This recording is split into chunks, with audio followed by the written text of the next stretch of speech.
اللہ اللہ اللہ سبحانہ و تعالی ارشاد فرماتا ہے من کانا عدوًا للہ، من کانا جو ہو عدوًا دشمن للہ اللہ کا، و ملائکتہ اور اس کے فرشتوں کا، و رسلہ اور اس کے رسولوں کا، و جبریلا اور جبریل کا، و میکالا اور میکائیل کا، و جبریلا اور جبریل کا، و میکالا اور میکائیل کا، فإن اللہ قد بے شک اللہ عدوًا دشمن ہے للکافرین کافروں کا۔ تو اللہ فرما رہا ہے کہ جو ہو دشمن اللہ کا دشمن ہو، اس کے فرشتوں کا دشمن ہو، اس کے رسولوں کا دشمن ہو، جبرائیل کا دشمن ہو، میکائیل کا دشمن ہو، تو بے شک اللہ جو ہے وہ دشمن ہے ان کا، کن کا؟ کافروں کا۔ اس سے معلوم ہوا کہ انبیاء کرام سے اور فرشتوں سے دشمنی کرنا ایک تو کفر کا سبب بنتی ہے، دوسرا اللہ تعالیٰ کے غضب کا سبب ہے، اور محبوبان حق سے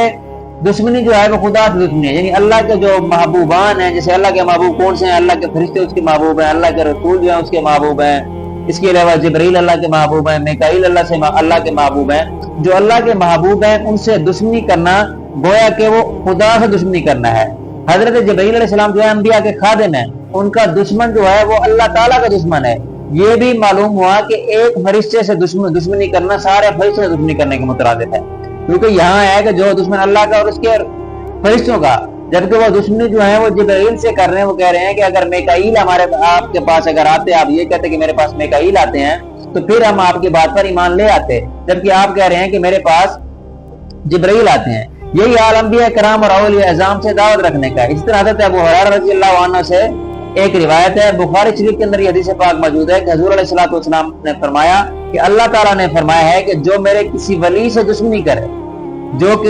میرے کسی ولی سے دشمنی کرے، اس سے میں نے لڑائی کا اعلان کر دیا۔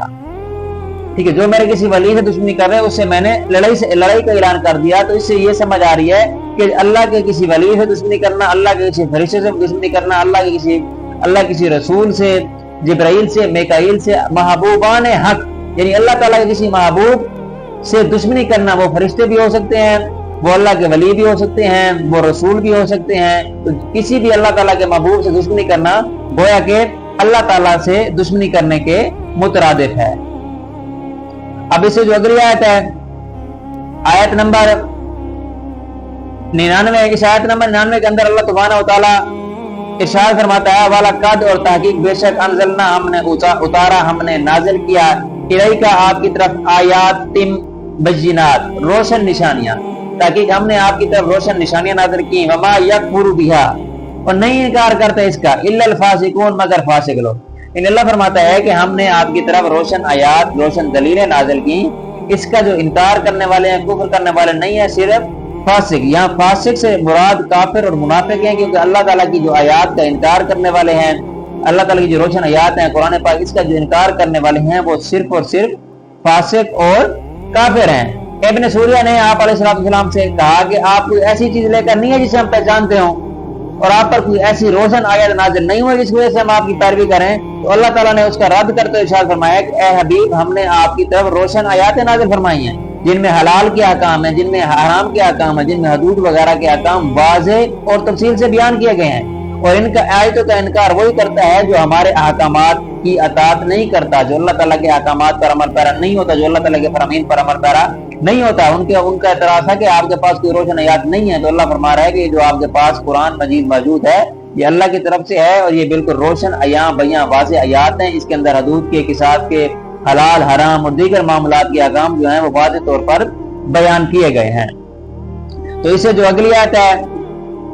آیت نمبر 100 کے اندر اللہ سبحانہ و تعالیٰ ارشاد فرماتا ہے